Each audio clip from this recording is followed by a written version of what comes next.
Hello and welcome to the Crypto Block Podcast. We are your hosts, Eric Malott, And Richard Lavery.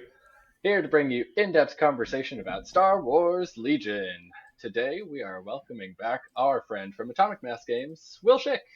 Hello! That's the energy we need. That's what Richard doesn't bring to this podcast. You know, it's hard on a Monday after Thanksgiving to bring that level of energy. You know, still in that turkey coma and everything. I was gonna say, yeah. Well, I had a week off, so I'm raring and ready to go. Well, excellent. Well, we're gonna throw a bunch of questions at you today, see what we can get answered, and go from there. Let's do it. Yeah, so we obviously have heard some of your other interviews with other content creators, so we're just trying not to double up too much, but I guess we do want to start off just kind of the philosophy on points changes. Do you guys look to do that in waves with specific groups of units, or do you look at every unit in the game for each points update? I guess kind of what's your process there for deciding what gets changed? Sure. The overall process is that we do take a holistic look at everything to start. So, we have conversations. We have 2 meetings a week as development, just completely focused. And so we're always talking about everything, right? There's always a discussion about what's going on that week, what's been going on over the course of the last 6 months, what's been going on with recent releases, all of this stuff. We try to amalgamate all of the data we possibly can, from tournament results to local game store stuff to we've got several of our developers who go to the local game stores in town and play every week. And so they're kind of testing out their theories in live game experiences that are not test games. And also we have a great group of global playtesters who are not only engaged in testing, but also secretly engaged with their communities. You'll never know if somebody's a playtester. They're not allowed to tell you. That's part of their NDA, and we like to keep it that way so that, they are able to kind of operate in anonymity. But we also have conversations with them, right? They have an open door to bring any of their concerns to us for discussion, for analysis, for that kind of stuff. And that gives us a really good look at local metas across the globe as well. And you take all that and you kind of look at stuff, and then through those conversations, we identify the things that we think are hot topics or items that we want to address. And once we get to that point, you narrow the list down. You say, okay, what are we going to focus on for this next update? Because we can't do everything. We don't have the time, especially with, how much we're trying to do for the game that's brand new. Everybody wants to see new Jedis. Everyone wants to see new units. Everyone wants to see new missions. All that stuff takes time, and there's only so many. There's five people in development. And then there's myself, who's like a part-time developer, but I also get pulled in other directions. And so we have to kind of prioritize, okay, where are we going and what do we want to shift? And where do we think we can have a good impact and the best positive impact for the game? And where that kind of ends up is that you wind up looking at certain like subsets, especially in Legion. We'll zone in on things like, we'll say, okay, we're going to really like focus on characters this time. And that was kind of the last update. We did a lot with characters. We're still kind of working through that, because trying to address every character in one update, that's a lot. And there were certain moves that we made, especially considering some of the deep discounts on characters like Sunfact and Poggle. But I mean, all of them got substantial discounts that, well, we felt those were the safest ones to do that on. And we knew we were being aggressive. We still didn't want to do that to everyone across the board. We wanted to kind of hold back and see what the response would be if our assumptions would prove true, and that it would be a positive move for the game, despite being a shocking one. And so, I think we've kind of seen, as we've talked about previously, that we're pretty happy with those. The community has received those very well. They seem to be very net positive for the game, and especially what we want out of a Star Wars experience for a game. So part of what we've been doing now is going back to those characters that haven't seen it. So we got to the Inquisitors this time. We got to Moff Gideon this time. There's obviously bounty hunters that have yet to be touched, those kinds of things. By grouping some of the things that are similar together, right? If you take all of the characters that have bounty and you kind of work with them together, you can make sure that the internal balance between those types are better. And so sometimes we'll bucket them for that. So we haven't gotten to bounty hunters yet. We will get to bounty hunters. Okay. There are things like Wookiees. I know were a hot topic. Everyone thought that they were going to get fixed. But I like to think about like Rebel Commandos and Tauntauns are kind of in that bucket as well. Yeah, I think so. I mean, Rebel Commandos are another one we said we're looking at. I'm not as sold on Tauntauns yet. We'll see Really? where we wind up with that. I'm not saying that they probably don't need an adjustment, but are they at the top of the pile? You know, Right. Gotcha. Okay. and I think that's one of the things that folks do like to jump to conclusions on when we say, well, not yet, or we don't think we're there yet. That doesn't mean that we don't think that there's a change that may make that unit better. I would say 99% of the time, there's a change that's going to make something better. It's very easy to make something better. You can just lower points. That instantly makes it better. Even if it's functioning perfectly as is in the game, you want to make something better, take a couple points off of it. If you're talking about something that, categorically has struggled significantly in the game, taking points off it, as we always talk about, usually isn't enough, right? There's a point at which the thing becomes so cheap or free, if it's 0 points, that players will just take it because it doesn't matter if it does anything in the game. It doesn't matter if it's valuable. At the end of the day, it has 2 actions and an activation, right? There's value in that. There's a level of points that a activation plus 2 actions is worth. What is that? I don't know. It kind of depends on like how much juice you can get out of that activation, those kinds of things. But at free, you would take as many 2 actions and activations as you possibly could. So again, it kind of goes back to like, are Tauntauns performing at optimal levels? Maybe not, right? Is there an argument that they need to be improved? I think everything could be improved, right? Like we love to see things get better, but we also operate within a balance curve. And we talk about this all the time on all the different podcasts, right? Our philosophy is that this game is never going to be perfect. It can't be. It's not no game with this level of complexity, this level of theme, this level of narrative will ever be perfectly balanced, because perfectly balanced means everything's equal to everything else. And the second that you make different values, period, even if it's just a value of 1 that's different, now you've created imperfect balance, because there's no way that those 2 things will ever kind of line up. And once you throw in like 200 some SKUs with that, now you're just sitting there going, okay, well, we've really lost this war. The battle is to make sure that everything stays as close as possible while still having a curve. So are Tauntauns low on the curve? They might be. Are they still within the parameters of the curve? If the answer is yes, then really the next thing you would look at is you would say, okay, but are they like, because there's 2 curves in Legion, which is the unique thing about it compared to the other games that we talk about. There's the game curve, the holistic game curve, which is just balance across all the factions, right? If Empire stands up to CIS, are they both within the curve of what we want to see out of the game, where player skill and expression matters the most out of getting victory? And even if Empire might be a little weaker than CIS is, a good player piloting an Empire list can beat a lower skilled player piloting a CIS list to some degree of that percentage of differential between player skill and power level. However, because there are factions and you are locked within a faction, we also have a balance curve for the faction in general. And that one becomes a little tricky, because you can say, okay, well, these factions are fine, but what we really want, the goal of everything we do is to make sure that every option within a faction is also a viable option. That doesn't mean that every option is the best option and that there aren't suboptimal options and, top tier options. That's just going to happen. Again, there's a curve. How do we keep that curve as tight as possible to a place where we feel comfortable with it? And the argument might be that Tauntauns simply are too far off the curve to be a viable choice within Rebels. Despite the fact that, like echo-based defenders exist and those things, there are things we can do to lift stuff without necessarily affecting the curve in general. This is one of the really popular and strong things about Battleforce is that you can say, okay, this unit here is just being outshone by these other units, because in the general aggregate, there's not really much that you can do, whether that's because of mission selection at the time, whether it's because of how players are just approaching the game, whether it's because of all these other factors that we as developers may not be able to control directly. How do we now take this unit and give it the boost it needs without necessarily creating a balance problem from the holistic standpoint of the game, right? Because we always have to keep that one foremost in mind. If the game at whole doesn't function, it doesn't matter how great your faction feels. The game is not going to succeed long term. True.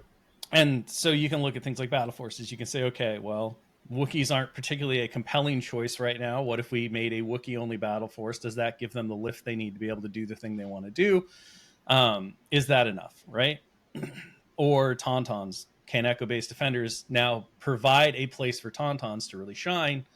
And yes, maybe they still need some minor points adjustments. Maybe they need some other things. But the reality is that once you can kind of limit the choices and build options and opportunity around the things and what they do, you might wind up in a situation where that is. And I think as the game continues to grow, maintaining that interfaction balance or intra, I always get confused. Intra faction balance, maybe. We never drive on intrastates. We only drive on interstates. So, it's like they both exist, but whatever. I think it's intra though when it's internal. You talk about the more units we add, the wider that curve is just naturally going to become, because we want to make sure that units are doing unique things. They're doing cool stuff and all this. And this is kind of where that Battleforce sub-faction idea comes in. So as a player, if you really gravitate towards a certain unit, a certain character, a certain whatever, those battle forces provide space for that stuff to breathe and to really maximize its ability by saying, okay, we can do crazy things like let you take 3 saber tanks and let them share tokens, because we can limit everything else you can take with it. So it's a controlled environment where we can break rules more easily because we have fewer variables to consider. And when you're talking about, the general, like, I'm just going to take the best out of my faction and stick it together in the way that optimizes it, we don't have those controls, right? Like, we are stuck to some extent dealing with the legacy of what, Fantasy Flight Games created before us to some extent, because they determined what those initial releases were, and we want to maintain as many of those as possible within the game. And then also what we have added ourselves since taking stewardship of the game. So you're kind of always at war with your past self and your future self to say, these are the right things now, but in the future we have to make sure we're accounting for these things. Battle forces are a great way to be able to dive in and say, okay, well, we can remove some of the field so that we can elevate these things, give them really interesting interactions, and then provide new ways for players to experience their faction that add value just to your general collection, right? And I think that, for me, that's the most exciting thing about it is that if you just collect everything in Galactic Republic or everything in Rebels or everything in whatever, now all of a sudden that general army that you have has become more valuable because there are more ways to experience it. There are more ways to play with it. And I think that's really cool as a lifelong hobbyist. Like, those are the things that always excited me the most, was just being like, oh, now I can take these things I already have, mix them in this different way, and try to master this new way or experience this new different way to play. And so long story short, right? Like, that's kind of where the points come out, is that we have to focus on a limited set. And what that limited set is based on conversations and everything else going on around the game. It doesn't mean that we don't have things earmarked for the future or that we have a longer term rolling plan. But we can't do everything at once. So we do have to prioritize in some way. And I would imagine an additional layer of that is you guys have new objectives coming out in the near future. Like, some units that people might want to be decreased in cost might actually be very good at some of those objectives. And so if you decrease it now, like, you run the risk of that just kind of running rampant in these new objectives. And so you're kind of one eye on the horizon kind of thing, one eye on the present. Absolutely. We've said before, I think several times, and especially when we did the surprise June drop of all of the new, several of the new upgrades, right? There are so many ways that you can adjust a unit's performance that don't involve points. Points are the easiest, and they're definitely the quickest, right? In terms of just kind of like, you can analyze point values to a pretty good degree of success. You think about the points adjustments for overperforming units. You think about the points adjustments for underperforming units. With the exception of what we did to characters, which was purposefully aggressive. Most points adjustments are with, like, not really the 10% ones, like when something that's 80 points drops 8 points or goes up 8 points. Those are usually the most extreme, like they make your eyes go wide and you're like, that's a lot. Usually it's 2-3 points here or there, which on something that you can take multiple times, obviously the multiplier is what matters there, right? When all of a sudden you save 15 points, that's not insignificant to the options that you have available to you. So yeah, it's definitely one of those things where it's like, yes, there's also a world in which, when objectives change and all of a sudden players are being asked different questions, does higher mobility units, that are struggling now, really come into their own? It's very possible, and there are times where we'll wait for that as well. because you want to turn all the knobs and dials that you possibly can to allow players the opportunities to solve these challenges, rather than as a developer stepping in and being like, fine, we'll fix it this way, right? Mm-hmm. And that's part of the fun of these games as individual expression, is the idea that you get to problem solve, you get to create, you get to be analytical, and you get to have fun and express how you want to do things, and show players that you play with, oh, you think this thing is bad, but if you do this, this, and this, and you get really good with it, all of a sudden it's kind of a meta breaker or a bender or those types of things. Mm-hmm. I mean, that's one of my favorite things to do. I was playing Remnant before it got 32 points cheaper. So yeah, it did see a little bit of a points drop. I was pretty happy. Great. So I think that really covers a lot of the points philosophy, and I do appreciate the insight into that, because that this is always one of the questions that comes out of one of these points updates is, why did certain things get adjusted the way they did? And I think that's a really good explanation. Kind of latching on then to your idea of this, looking forward, looking back, one of the really exciting things that came out of the Adepticon and kind of post-Adepticon presentation earlier this year was the roadmap that gave players an idea of the year and the quarter that new product was being released in. We didn't get that for this November update. Do you think we might be seeing a similar roadmap soon? Or, is that maybe something that'll show back up at Adepticon? That's a great question. The reality is that I hope that we'll see the roadmap again. But where we are currently with global logistics and shipping, and important to set up, and I think we've talked about this a couple different places, the way in which the studio's role within the Asmodee system works, right, is you kind of think of us as the band to the record label. So Asmodee's the record label and we're the band, if you're old enough to think that way. Modern video game studios are probably another pretty good corollary to how the system is set up, where we as the studio are primarily involved. Our role is to create the game, right? We create the music, we create all the things around it. And then what we do is we hand that off to our publisher and distributor, Asmodee. And through their large network of global systems and the fact that they manage, tons of studios across the globe in this way, they're able to maximize manufacturing. They have access to global shipping, to global distribution, all of this stuff, right? So they take care of a lot of that. Now, that doesn't mean our job at the studio stops once we turn over files for the game. We're still very much involved. We are part of Asmodee as much as Asmodee is a part of us, right? We're working together and within the system and all that stuff. But what it means is that when it comes to specifics of distribution, specifics of global logistics and shipping, we're relying on Asmodee to give us updates on that. And they're the ones who are in the weeds, or deep into the guts of getting those problems solved, knowing what's happening, and kind of informing us back on those things. We do, as the studio, set an ideal release date. We say we want these products to come out here because this is how it kind of works within the product flow and within our cycle and what we're doing next and all these things. And Asmodee does their damnedest to get to that point.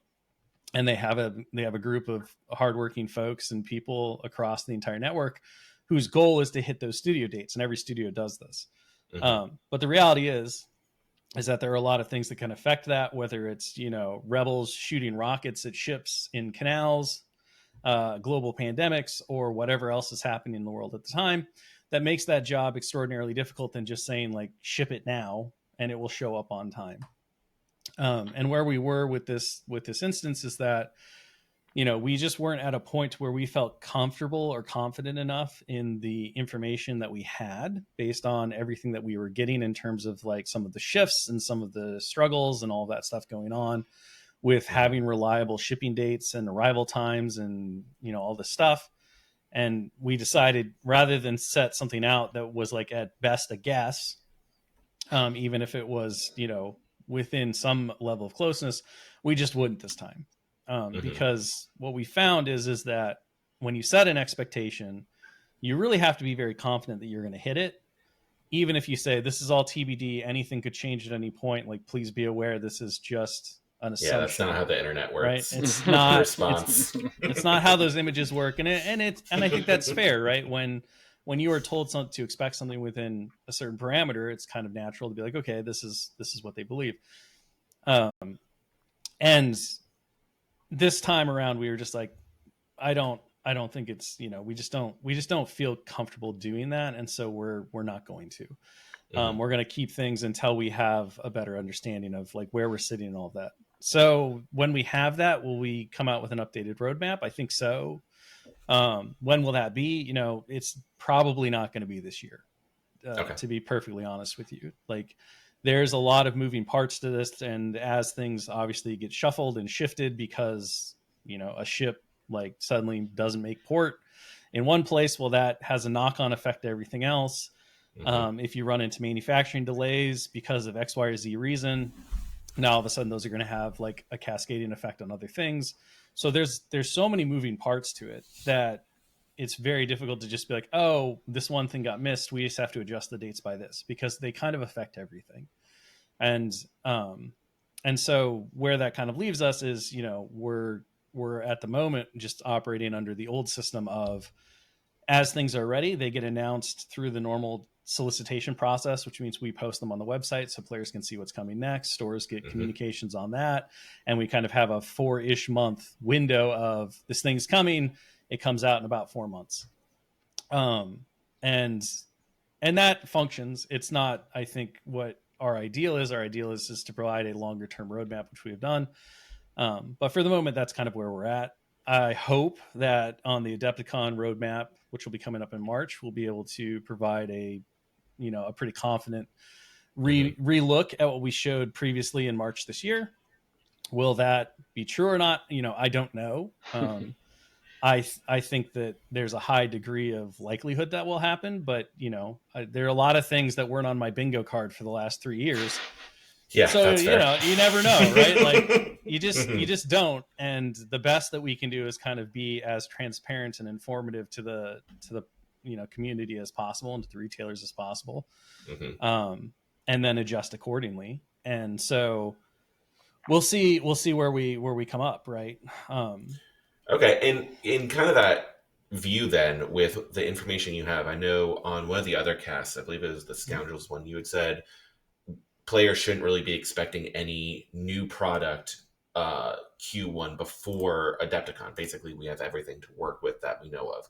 So does that mean things like Imperial High Command, the wheel bikes, Luke and Han on Tauntaun, we shouldn't be expecting those Q1? They might be post-Adepticon product?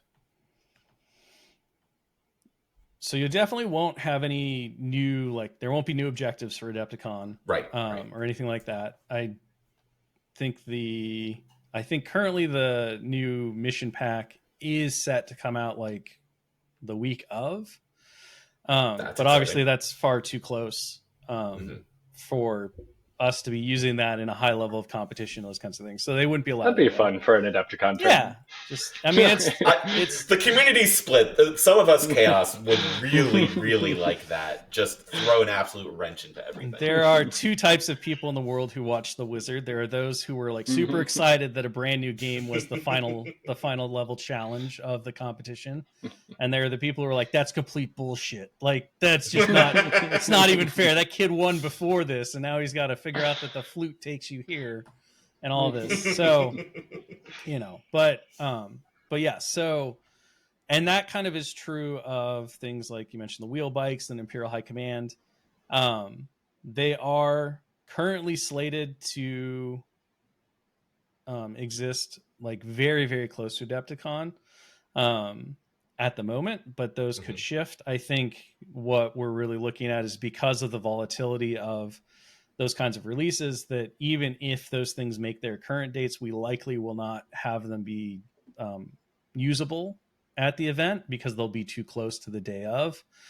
And therefore, that's kind of like the statement of, you shouldn't expect any new things. Okay. Now, that doesn't mean that there won't be product. There's a lot of reissues that are coming out in that time frame and all of that stuff. So if you're a new player, or you're an existing player who has some holes in their collection, there's every likelihood that you're going to see some of that stuff that you can now get as we do the reissue process. When it comes to brand new things, a lot of that stuff was scheduled for February and March because of the current logistical situation going on and everything else that has led to us not posting the roadmap currently, or a new roadmap. those things may shift to April, Okay. which means that they wouldn't be there, or they'll be very, very close to Adepticon, which means that they won't be allowed.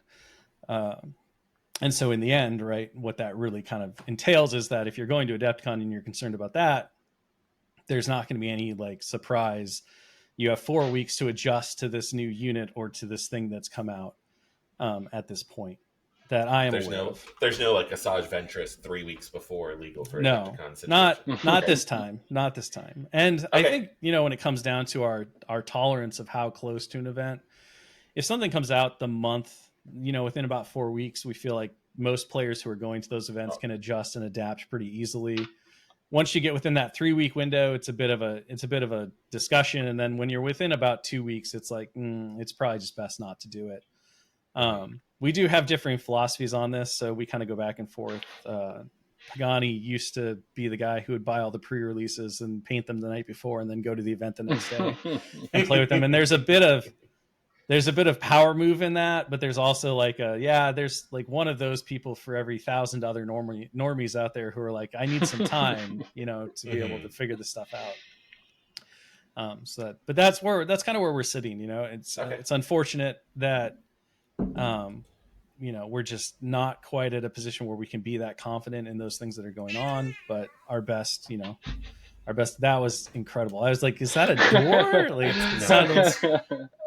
the cats love to get in front of the camera. I get it. Like what cat doesn't love the spotlight? That's a cat thing to do. Exactly. But otherwise, like, we'll continue to update folks and let people know as we have that knowledge. And what's going on with that stuff. There are absolutely plenty of releases coming out for Legion, but the brand new stuff likely won't be out in a timeline that will ensure that it's viable or legal for use at Adepticon, even if it winds up being at Adepticon, or some of it does. Yeah, we definitely appreciate that clarification, so thank you for that. Eric, I know you're excited about this next one, so I'll let you take that away. So we've seen pictures spoiled for the Han and Chewie unit, like the multi-mini unit. We already have Bad Batch as an example. We've got plenty of examples just in the Star Wars world about kind of duos, trios, or like groups. And so I'd love to hear more about kind of your approach to choosing how to like implement that, I guess, because, sometimes you can make characters stand alone and give them counterpart treatment, kind of like Cassian and K2, or do them in groups. So kind of just your philosophy on, deciding which groups or duos, trios to design in that space, and where you think you can go with it. Sure.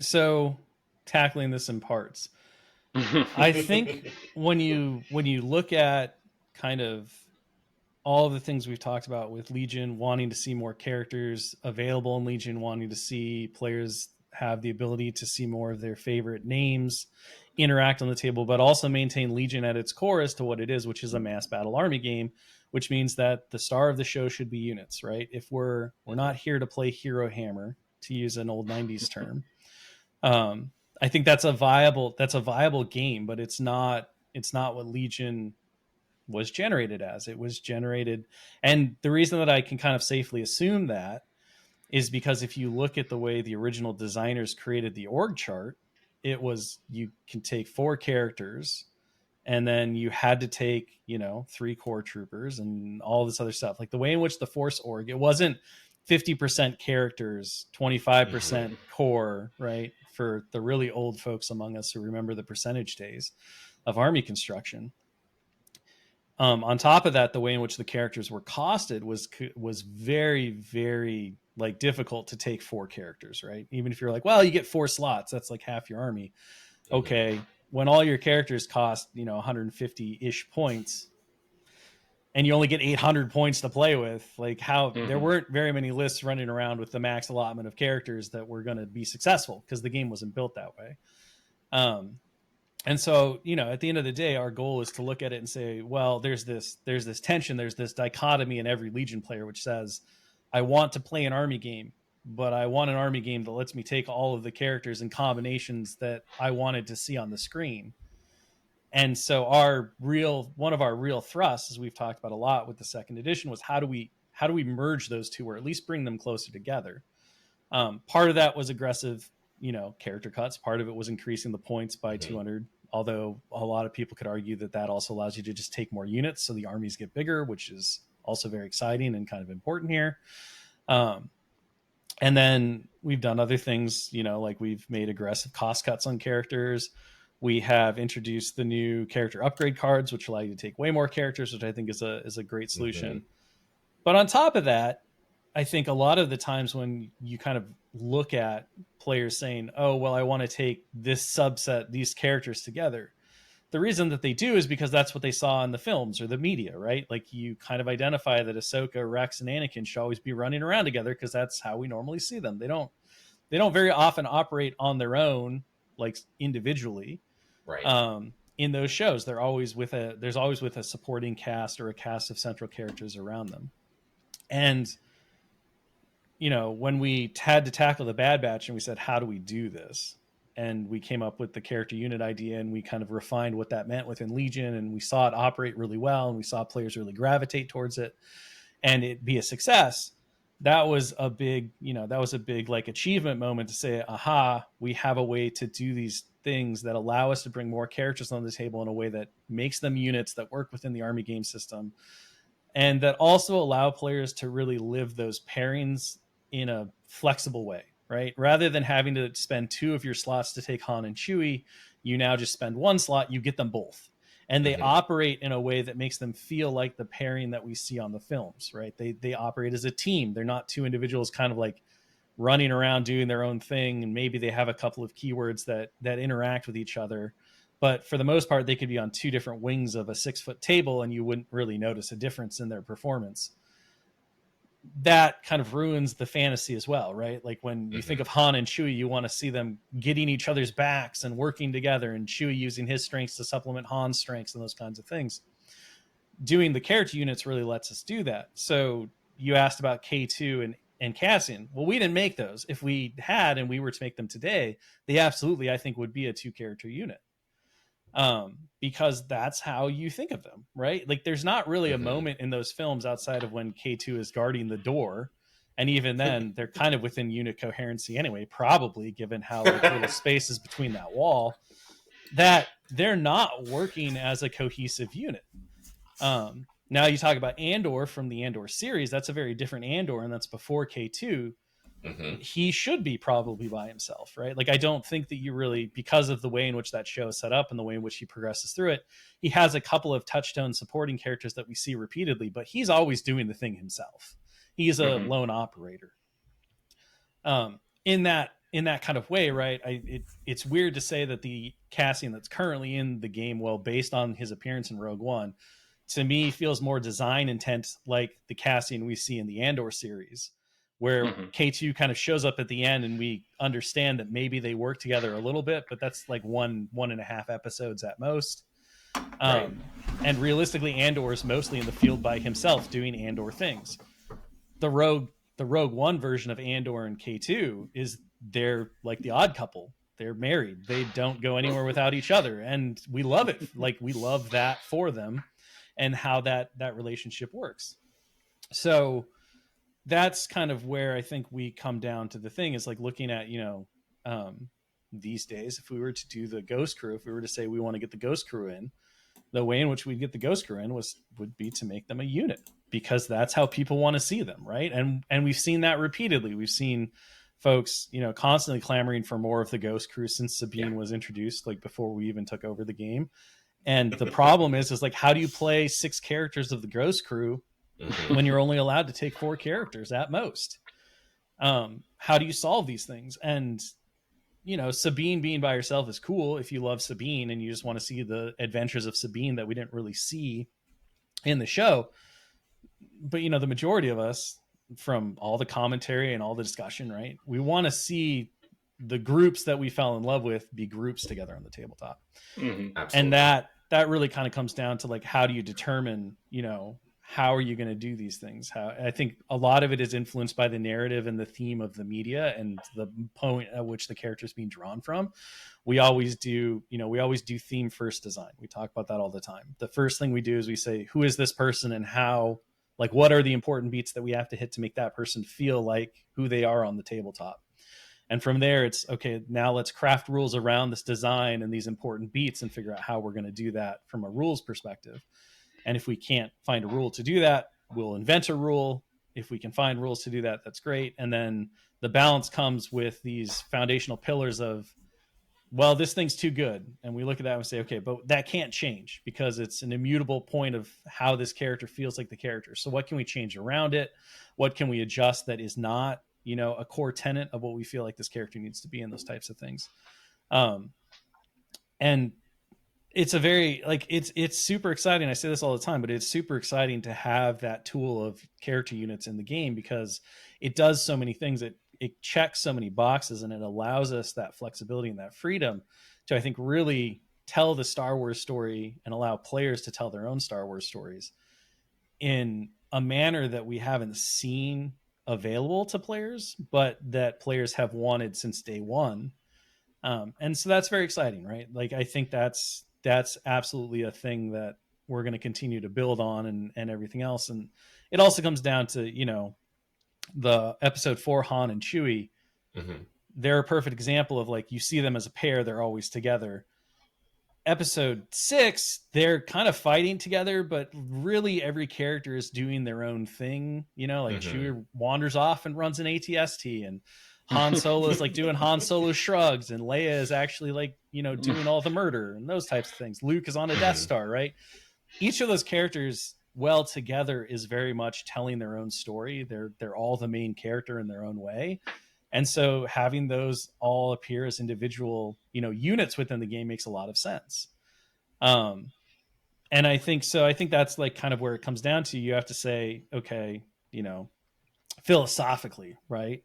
To play the now, this isn't happening. I want to be very clear. This is not a thing that is happening.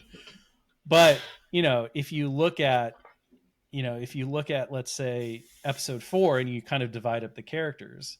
Mm-hmm. So Han and Chewie, obviously, they're a unit. They just exist together. They're never apart. We don't really think of them as two separate entities. They are a couple, and that's how they come. Mm-hmm. You talk about the other main characters in that movie, your Princess Leia, your old Ben, your R2-D2 C-3PO, and your Luke Skywalker. Mm-hmm. And you start to analyze, okay, who gets entourage and who doesn't, who's a character unit and who isn't. And like Leia, again, is pretty much a solo operator. She does her thing. She doesn't really have an attachment to anyone. Like, they show up to rescue her. She tells them they're doing a bad job and takes over, and she makes it very clear she's not going to listen to any of them. Like, she's the smartest person in the room and she knows it. R2-D2 C-3PO, I mean, we kind of already see that. They split up, but they also go together, like, all the time. Mm-hmm. Would they be a character unit? I think so. I think they're another one where it's like they don't really exist independently of each other. Not in that movie. Now, in other movies, yes, right? Like, definitely in Empire, they get split up and we never see them together and they kind of operate on their own. Mm-hmm. And then in, episode 6, like, C-3PO kind of takes over the in charge thing, and R2 and him kind of pal around, but R2 also goes off and does his own thing. So again, a lot of those original designs to me feel a lot like you watch episode 6 and you're like, okay, all these characters are doing their own thing, right? But in 4, I think there's an immutable pairing of R2 and C-3PO, and there's an immutable pairing of Chewie and Han. And then you get to the challenging one, which is like, okay, but what do you think, what you're thinking right now? Because I'm in your heads is, but what about old Ben and Luke Skywalker? How do you feel about those two? And my answer there is that, I think that those are a great example of the entourage rules because, well, they are together. They are not inseparable, right? Yeah. Like, when we're in the Death Star, Ben's off doing his own thing. Ben's off doing his own thing. Leia. Yeah. Even their relationship, right? They don't previously know each other. Like, Luke does travel with him, but Luke very much has his own goals and he's not even convinced he wants to be a Jedi. Ben is kind of trying to like move him in a mentorship way into this path, but they're two individuals with two very different goals. Like, Luke does agree to go to Alderaan with Ben, but he's clearly not, like, what Ben's motives are and what he's trying to accomplish versus what Luke thinks he wants to accomplish at the time are very different. And so to me, they're not a unit, right? They don't hit that, like, we view them all together. I think you can view them as attached in some way, in a meaningful way, in a teacher like apprentice kind of way, or, you know, two people with similar-ish goals that we see a lot. But at most you might say, well, if we really want to tell that episode 4 story, we want to make sure that it's very easy from a player perspective to be able to take Ben and Luke together. But they're like, if those two are on separate wings of the tabletop, you're gonna be like, that is totally natural, right? Mm-hmm. Like, Luke is doing what he thinks he needs to do to help the rebels and whatever, and Ben has his own mission that he's trying to accomplish as well. And those might cross, but they're not the same. And so there's like an episode 4 breakdown of how we would kind of view that stuff, right? Okay. Similar to the Tarkin. I mean, we've seen this with Tarkin now and Vader, because we showed off the Tarkin, and the Tarkin is 100% based on what we see in episode 4, where he's just on the bridge, you know, he's on the Death Star control bridge, and he's just calling the shots, and he's fully in control of Vader and telling Vader what to do, as he can tell anybody in, you know, in the base what to do and all that stuff. And he's got his own motives and everything else. And Darth Vader has very different motives, as we see, because he goes off and does things to his, you know, he's like, I'm going to go find my old master. And he's like, you're crazy, he's not here. And then of course he is, and those types of things. So yeah, I think it's very fun to have those options, because what it allows you to do as a developer and a designer is to make Star Wars come alive on the tabletop as players play it in a way that feels very thematic and true to the stories that we see. And even if we're telling our own narratives, right? Even when, you know, your rebels are fighting CIS droids led by Count Dooku, which would have never happened in canon,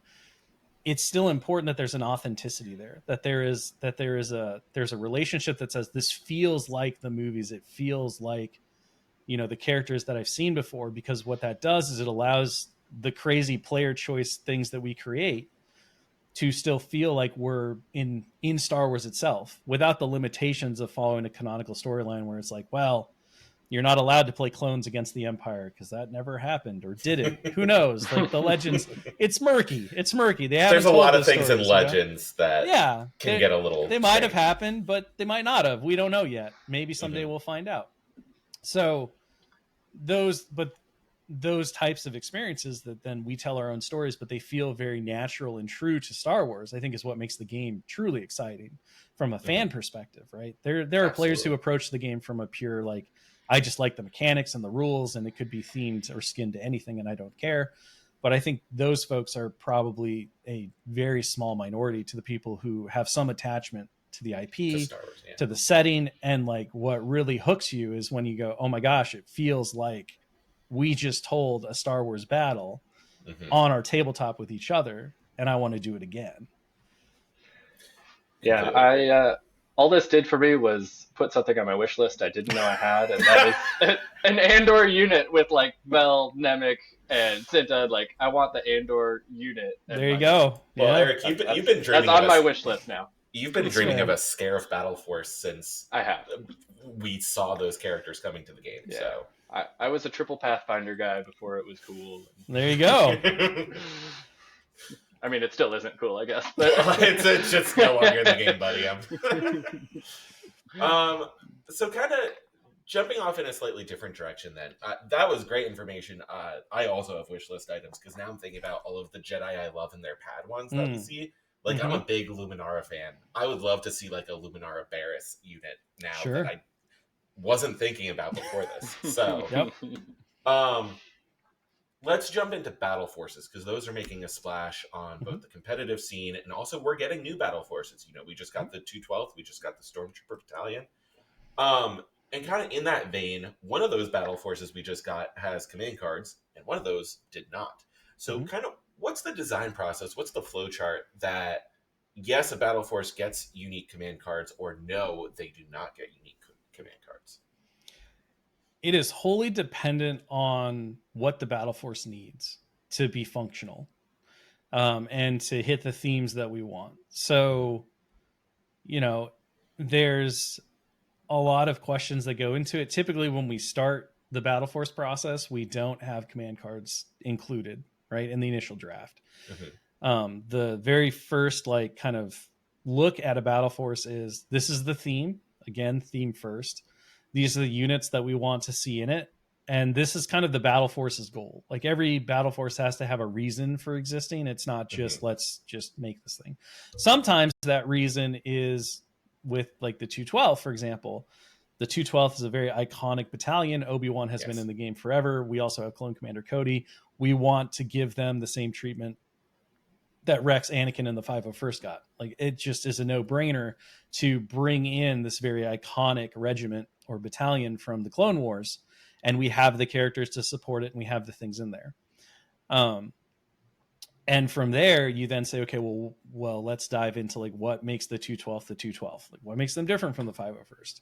And fortunately, from like a lore perspective, the 212th was really based on this combined arms approach. They kind of focused a bit more on the relationship between heavy armor and infantry and combined arms tactics and all this. And that's like this huge, playground that as a developer, you can take a lot of different options for, and it obviously works in a lot of different ways. It gave us a chance to, really explore what does a clone army look like that doesn't primarily focus on clone infantry, that doesn't focus on the core units as much, and instead lets you play with, the heavy slot, especially all vehicles, and so once you get into that, then you start saying, okay, well, what else does this force need to be able to function? A great example of this is kind of the Blizzard Force Battle Force, where it has a unique unit. It has the heavy response stormtrooper unit. That came from the testing and iteration with the Battle Force, where effectively the consistent feedback was the snowtroopers as like the central backbone. They just don't have the heavy options available to them to be able to make the force reliably stand up in a diverse competitive environment. They do a couple of things really well, but they kind of need a way to deal with these other things that you're going to commonly see. They need a way to deal with that ATST or that saber tank or whatever that's across the way, those kind of armored options. And then also to deal with some other things as well that the snowtroopers kind of struggle with. And so what we kind of looked at was, all right, well, we don't really want to put the base stormtrooper unit in it, because then how is it different really from a standard Empire list? What if we made a unit specifically tailored to what's missing, which is diversity in heavy weapons? And so the heavy response unit came out of that, and we were able to craft something that was additive to the force, that made it feel unique, that gave it what it needed to be able to do the job, but didn't detract from what the central like core concepts of the force was supposed to be. With the 212, as we went through it and everything, it was kind of a situation that it really wanted unique command cards. It really, part of what we were thinking was like, yeah, you're going to take Cody, you might take Obi-Wan, you have these characters with their own unique command cards, but at the same time, we wanted players to be able to explore outside those bounds as well. And a lot of those, outside of Cody, right, there's not a lot of things that synergize with what the Battle Force was trying to do, because it's a very new way to play Galactic Republic. Right.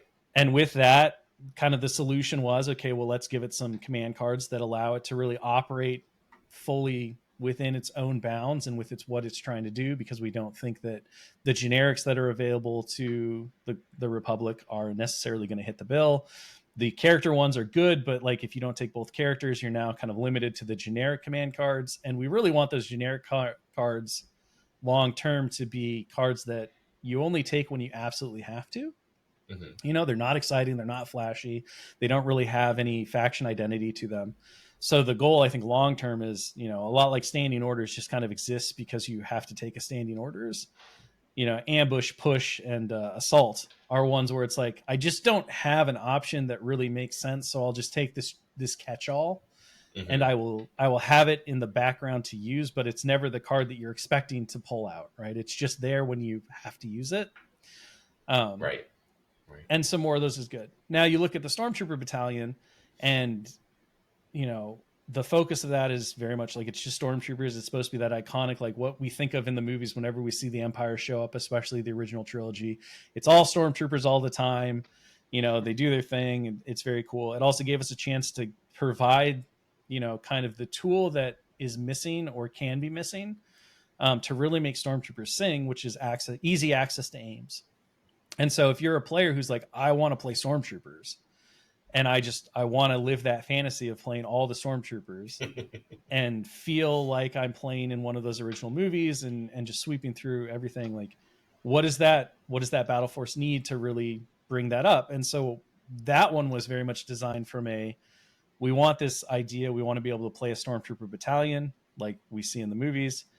What does it need to be able to function? And also, how can we kind of lift Stormtroopers in a way that they don't necessarily have outside? And easy access to aims kind of solves a lot of their challenges, right? I wouldn't say problems. Turns out 6 aims at the start of the round. It's really good, right? Because even though they throw white dice, which everyone has every right to be like, white dice are completely pointless dice, because they kind of are. They still have a crit. When you throw in precision, right, with an aim, now all of a sudden those white dice are more reliable than black dice. Yeah. And so mathematically, they do become extraordinarily precise shooters. The challenge in a general Empire list is, okay, how do you get more access to aims? And one of the things we've been pushing for with that identity and the things with new releases and things like that, you look at the new customizables, more access to aims has been injected, but it doesn't really mean that you want to take 6 units of Stormtroopers, because there's still only, so much. The bandwidth for aim access is still pretty small. Let's make a Battleforce that just kind of fixes that. And then if you're the person who wants to play nothing but Stormtroopers, you have a force that works very well with that. It kind of allows, and this is a secondary consideration that often happens, but being able to play to a canonical perspective of what we see in the movies is not only enticing from a player choice experience, but also from just a grassroots marketing experience, right? We all play in stores. You've probably all had the experience, if you've ever played in a store, of somebody coming up to the table and like, oh my gosh, what is this? This looks really cool. When somebody sees, 7 big units of Stormtroopers on the table fighting against rebels, you can't not walk over to the table and go, oh my gosh, this looks just like the movies. This is incredible. So providing players meaningful ways to be able to do that in order to kind of proselytize the game and to show off the spectacle of how it brings the movies to life in miniature form is certainly another thing that we kind of consider as well. And so, when you're like going through, well, what are the battle forces you want to do? Sometimes you focus on the ones where it's like, people have a lot of Stormtroopers. People really want to see more Stormtroopers on the table. Let's give them a way to do that, because it has a net positive across both existing players and potential players, right? And with that one, because of the fact that you can take the generic commanders, you have access to Vader and those types of things, and really the core rules that you need for the Battle Force to sing are included within the Battle Force itself. It didn't need command cards, right? And so this kind of comes back to like, whatever you need to be able to hit the notes and to function well is what you get. And sometimes that does mean command cards, and sometimes it doesn't. And, I don't think that the Stormtrooper Battalion is suffering in any way, shape, or form because it doesn't have command cards. But we'll see, right? More just a wish list item from me. Oh, for sure. I think command cards are just such a unique space within the game that every time we get a new Battle Force and we get new command cards, it is very exciting. And it's a way that radically changes and shapes the meta quickly, because there's so many unknown factors that between the new rules that are established within the Battle Forces and the new command cards, and just the Force org charts that are different. And so I love Battle Forces. No, I mean, like, for sure, right? But the command cards are one of the 3 fundamental pillars to what makes Legion. They were absolutely, when we set out to do the 2nd edition, we've talked about this previously, we kind of identified what are the foundational pillars that you don't touch. And command cards were definitely one of them. The order stack was another. Those things, like, they make Legion. Yes. And so I think it's completely understandable that you'd be like, well, yeah, it's more exciting when new command cards are there because new command cards are, again, they're one of the vital organs that makes the game run. But from from just kind of a design and development standpoint, I think just because you can do things doesn't always mean you should. And so it comes down to, what does the thing need? Make the stuff the thing needs to be able to function in the way in which we want it to function. And if that means that you don't need command cards, then you don't need command cards. And if it does means you do, then you do. And if it means you need a unique unit, then you get a unique unit, right? But if you create things into a checkbox where it's like, okay, every battle force has to have these things, you may not need That those, in almost, which case, yeah, kind of limits you really, like creatively. It does, because then all of a sudden you either have to make things that don't really do anything just to check a box. You have to spread stuff out. Like imagine if the Stormtrooper Battalion had command cards. Now all of a sudden, maybe some of those target abilities are like only on a command card, which means the Force only gets the benefits that it absolutely needs to be able to sing one round, handful of turns, whatever. Like there's just a lot of things that go into that. And so I think when you start to kind of analyze that stuff, you say, yes, but when you limit yourself to having to hit these specific markers every time, you might wind up with a lesser product than if you just allowed the creative flexibility to say, all right, we're going to make this thing the best it can be, and it's going to hit all the notes that we want. And however that works is how it works. And so sometimes, that means that you don't get command cards and you're like, oh, but it would have been cool if we got some. And you're like, yeah, it would have been. There's no doubt. Don't worry. Richard has already started terrorizing people with his Stormtrooper Battalion list. So. I know we are running close to time. I have one more question. I'm hoping we can sneak in. One of the common thoughts right now is that the meta is kind of getting into a rock paper scissors situation with list building. Like simplistically, long range beats short range, armor beats long range, etc. All comer lists are kind of difficult to build and succeed based on that. So I guess is that kind of intentional design space or just kind of a result of how we have these continued releases and stuff like that, and like people tending to skew in certain directions? Or like, what are your thoughts on this kind of rock paper scissors emergence? There's a percentage of rock paper scissors that is ingrained into the game's design and philosophy, right? The idea that you have counters to everything and that there is this kind of circle of life, right? There's predator and prey, and nobody gets to be just a pure predator, because when you have the pure predator, that's a problem. I think the challenge that we constantly have, right, is how do you make sure that cycle continues to operate in the way that you want, and that encourages balanced lists, and you don't wind up in the situation where it's like, okay, well, I'll just skew one way and then I'll hope that I don't run into my predator and everything will just be prey to me. There are tools that we can utilize to do that. There's obviously, missions can have a huge impact on that. One of our primary goals, as difficult as it can be with mission design, and as we introduce new missions into the game and that kind of thing, is to incentivize different mixes of unit types and lists to ensure that effectively as a player, right, you should never want to play 100% skew. You should probably play somewhere around 70% if you're being aggressive, and then like 50-ish if you're being kind of and then from there it's choice, right? It's what's your meta like? What do the players in your area play? And if everybody's playing, long range, great, I'll take the counter to that and I'll break the meta. But ideally a healthy meta, there's this percentage push. There's always a gamble. It's like, okay, this is kind of where everyone's at. If I go 10% more and I just can overcome my deficient mashups with skill, again, going back to that player skill, then you will have a competitive edge, because you'll be better in 60% of the matchups and you'll be worse at 30% of the matchups. But you as a player have honed yourself to the point that you can defeat that. Right. Yes. And I think that, that again, mission selection is one of them. Having missions that give an advantage to all of the different SKUs types means that you're less likely to be able to be predator the vast majority of the time, right? If we can get that down to like 50%, now all of a sudden it becomes much more desirable to take a more of an all-comers list, even though I don't think that there's truly a 33 split that would work. I don't think players would really design that way, and I don't think that's possible within the game. I think you're always going to wind up at some points where you're picking a thing to focus on, and then you're saying this matchup will benefit me the majority of the time, and I will overcome my deficient matchups through whatever the rest of the time, whether that's player skill, luck, or clever mission selection. So missions are a big part of that, right? We can make new missions.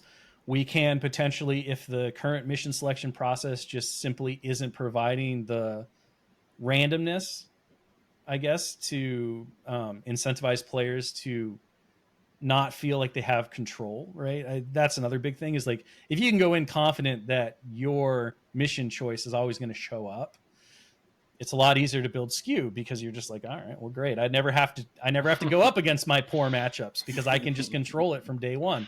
And this kind of comes back to what we talk about, wanting turn zero to not be, to not be that important. It needs to be a part of the game, but it needs to be a small percentage. Like, playing turn zero well should give you a 5%, 10%, 15% advantage maybe in the game, but everything else should happen in the game. Right. So if turn zero just turns out to be, there's a likelihood that, like, the way in which the pick ban process works, it proves that even with more diverse missions as they come in, that players are still, they have too much control. So we can always adjust that. We can always tweak that, to utter blasphemy and talk about Marvel in a Star Wars podcast. We're now on a third iteration of turn zero for Crisis Protocol over the last 6 years. So it's not like we're changing, willy-nilly. We're obviously, like, we're doing small iterations and thoughtful changes to the game, but that is absolutely a place where, like, sometimes you just got to say, okay, this isn't working. Let's try an iteration. I mean, we even had a change to turn zero when we first took over stewardship of the game in the first edition, right? We changed how the battle cards were chosen based on how easy it was for a player to predetermine all of the things they wanted, which really emphasized skew in certain ways. Like, everyone remembers Bombing Run and Breakthrough, and like those missions that were really kind of, nearing toxicity in terms of just how, if you were prepared for them and your opponent wasn't, the level at which you could always get those was very high. And it meant that there were a lot of, zombie games where it was like, this is like a 90% probability that the player who brought the skew, got the mission, is going to win. Yeah. Especially with the bidding system. Yeah. Yeah. And so, so like, we adjusted that. We're now on kind of our second iteration of that. It's a very different system.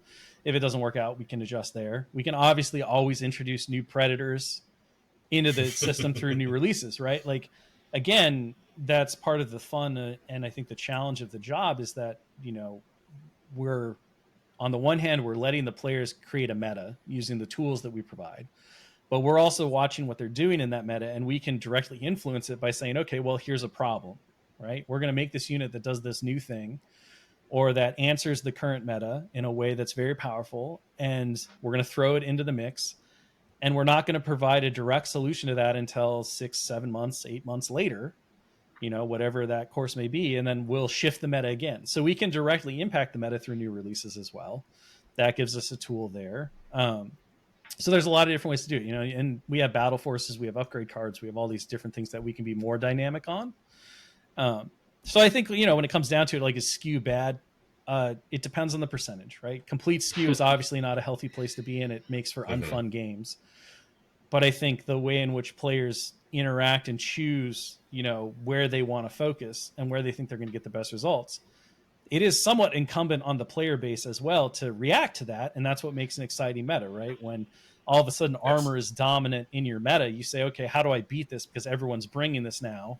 And then you're the meta breaker who comes in with something new. You see a bunch of success, but eventually people are like, all right, well, now everyone's doing this, so I'll take this. And right? They shift. And if we've created a healthy ecosystem within the game and we've made sure that everything's working properly, that's kind of how it should be. So the rise and fall of, different factions, different units, all these things, to us is a very natural thing, and it's a long-term progression.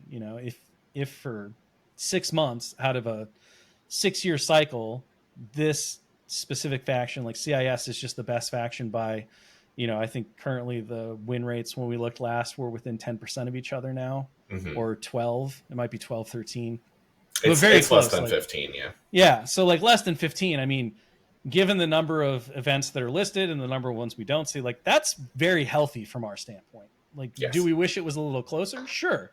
Is it ever going to be a 50-50 like coin toss? Absolutely not. Like, it's just not. And I don't think that would really prove that it's a healthy game, right? The idea that the idea should be that both players come to the table with an equalish chance to win.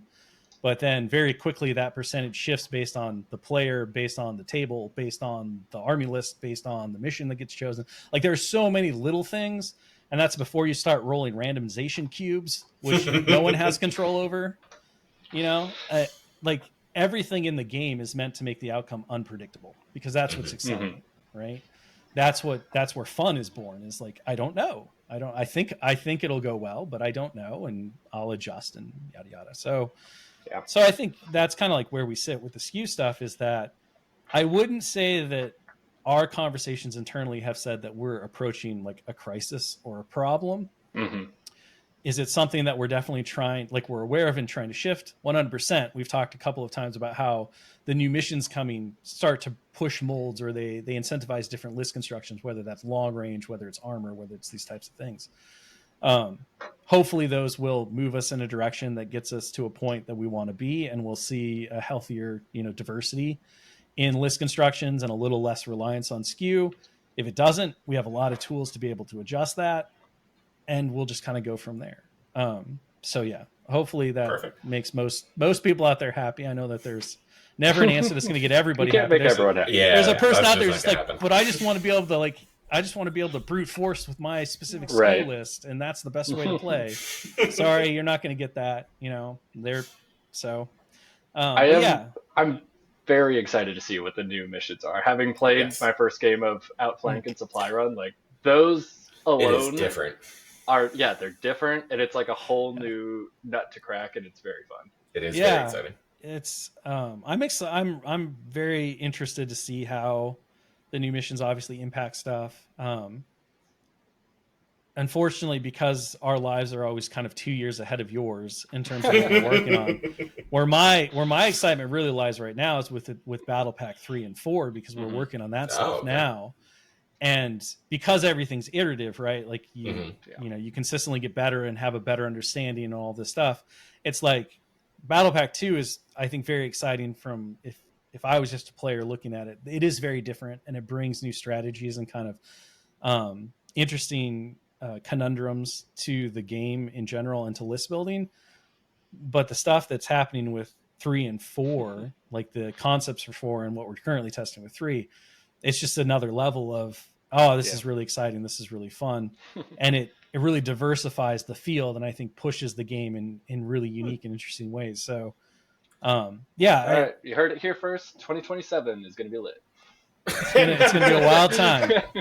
I have no doubt that we'll probably give an advanced preview of at least one of the missions again. So you'll maybe by mini Strav fall of next year, a year from now, you'll get a preview of what's coming. But no, the Andrew Dursum and William Rutan have done a great job of just like being like, okay, how do we push things in weird ways, and how do we take ideas from video games, from other tabletop games and things like that, and inject them into the experience of Legion to make hopefully a meta and turn zero that's very difficult to predict, and rewards again the in-game skill rather than the out-of-game planning, more so than anything else. So it's been pretty fun.